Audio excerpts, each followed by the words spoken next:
How old are you? Basically 15.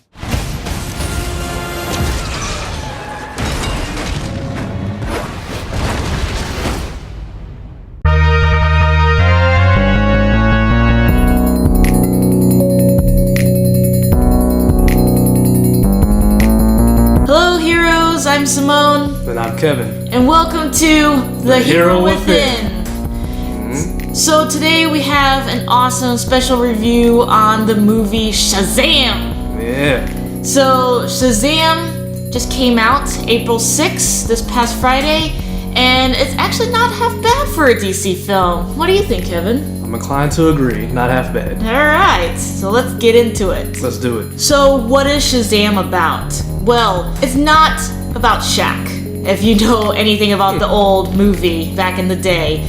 So Shazam is actually Captain Marvel. Now, not to be confused with Marvel's Captain Marvel, this is DC's Captain Marvel, and he's completely different. This is where a lot of people get confused. They keep asking, wasn't Captain Marvel a guy? It's like, well, you're right, sort of. Captain Marvel from DC, also known as Shazam, is pretty much a boy stuck in a man's body. So the whole movie is about an orphan named Billy, who eventually goes to a foster home, and then he gets stuck on a train where he goes to the Rock of Eternity, I think what it's called, where he gains the power of Shazam, which stands for 6 different heroes, including Zeus and Hercules. So all those powers combine into one individual, and that person is the champion of Earth against the 7 deadly sins. Throughout history and throughout comic history, Shazam has been a powerful force. He also has been on the Justice League with all the other heroes, etc. But this movie is about his origin story, and we're going to talk a little bit more about where Billy falls into the timeline. So you may be asking yourself, where does this movie fit into the DC timeline? Well, DC tends to isolate their movies and don't have them all connect together like Marvel does. Even though there is a reference to Superman in the very end of the movie where he shows up to Billy's foster brother's lunch cafeteria, basically. He's like, So yeah, just a small reference there, and it has little like Batman toys and stuff like that, Superman merchandise. But other than that, yeah, it doesn't really seem to be any real direct connection to the rest of the movies in the DC universe. Yeah, I really felt like they were advertising all those DC things pretty hard with the shirts on the one kid. They're trying to sell that merchandise. Yeah, Freddie was a big fan. Buy our shit, that's what DC was saying. Exactly.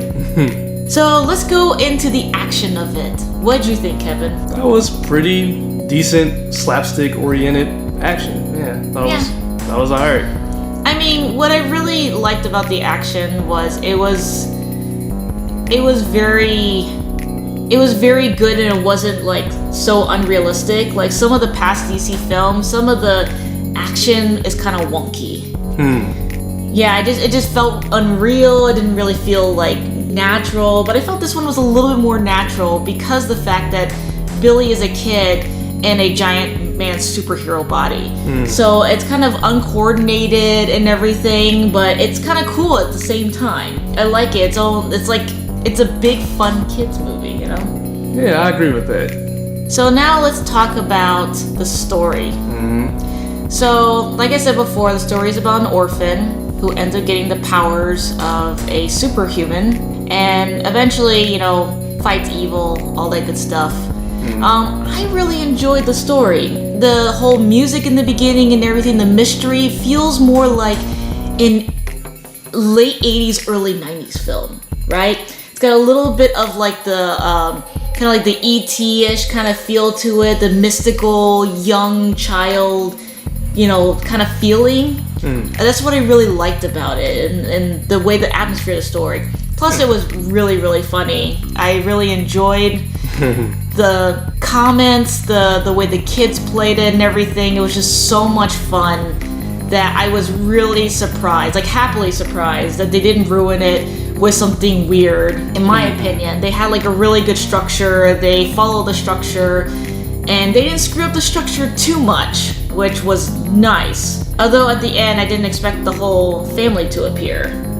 That is a thing in the comics, by the way. The Shazam family. Yeah. Yes, and they say that Shazam, this particular movie, is actually based off of the New 52 series. So if you're thinking about like these don't look like the old family, it's because that they're going off of the new comics. So what do you think about the story? So yeah, I mean, thought the story was enjoyable and it was the appropriate amount of comedy for what I expected from the trailers and things like that. So one of the weird points though was when the Wizard Shazam, who gave Billy Batson his powers, was, gesturing to the empty thrones, and he's like, your brothers and sisters, or they're no longer there to sit on the throne, whatever the fuck he said. I'm like, this kid doesn't know them, like he's not family to them. Like, Yeah. I thought that was a weird point. I'm like, I get you're passionate about what happened, but he has no connection to them. He doesn't have any connection to you. He's just some weird old black dude, saying, hey, take my powers. It was a little weird for me, but He made him hold his staff too, which was also kind of a little weird. Little, pedophilia there. To touch my staff and say my name. I was like, Here comes the cops. it's like, this is a little awkward, Yeah. but we'll suspend belief a little bit for that. Yeah, but I'll tell you one thing, I wasn't expecting to see Meagan Good as Darla's, alter ego as the Shazam family. That was pretty cool. I'm like, oh, there's Meagan Good. Okay, haven't seen her in a minute. Yeah. Yeah. I love the adult versions. They played them so well, the childlike qualities of everybody. You really felt like that they were the kids. I agree. Yeah, very gleeful, very childlike. Yeah. For sure. I thought Zachary Levi was pretty darn good too. Hey, you did a good job. We'll talk a little bit more about that in a second. Alright, let's talk about themes of the film. So, the biggest theme that I caught was that your family isn't always your blood family. You can make your family whatever you want. And that was a big theme in the story, considering that Billy was an orphan. What do you think? Yeah, I mean, that's pretty much what it was. And as someone who has a lot of close friends, that are pretty much like my family, I agree with that sentiment. I agree with that wholeheartedly too, considering, sometimes I had a little bit of trouble with my family sometimes. It is really nice to also have family that is non-blood related that you can rely on as well. Yeah. I mean, even in the Air Force, they were my family too. Cool. So I found best scene to share for me was when what was his name? Dr. Sylvana? Sylvana, yeah. Yeah, Dr. Sylvana and Shazam were facing off, and they were like really far away from each other in the air. And, he's going through his little monologue, and Shazam's like, I can't hear you, you're like a mile away. Like, I thought that was the funniest part of the movie, because that's a very common trope. Yeah. And I like how they played with that. Like, dude, I can't fucking hear you. Like, that was hilarious. He was going off. He's like, I will eat your heart out. He's like, I can't hear you, dude. Like, he's like, do you realize I don't have super hearing or anything? Yeah. I mean, just like, it was really funny. Yeah, that was my favorite part. That was great. Yeah. So another thing I really want to talk about, which I talked about before, was Zachary Levi. So when I first heard Zachary Levi was going to be Shazam, I was like, no, there's no way. Because if you actually seen Shazam is stacked. This guy is huge. He's like Superman level huge. He's very, on that level. However, Zachary has always played a lot of comedy roles. He's played a lot of different kinds of roles. And he's always been a thin, lanky guy. Now, I've actually, go to his Comic-Con event every single year where he does Operation Smiles and everything. And he's an amazing guy. So it's nothing due to the actor himself. It's just that I just couldn't see him in the role. But he definitely got built for this role, and I was very impressed by the way he looked, because he even looks different in another TV show called The Marvelous Miss Maisel, where he plays a potential boyfriend of Miss Maisel in that piece. And he looked even built even then. So I was very impressed on how he transformed and how good he looked and how well he played being a 15-year-old in an adult's body. So kudos to you, Zachary Levi. You really impressed me and you proved me wrong, and I fucking enjoyed your film. So thanks. Alright, heroes, that's all we have for today. This film was great, so definitely watch it if you can.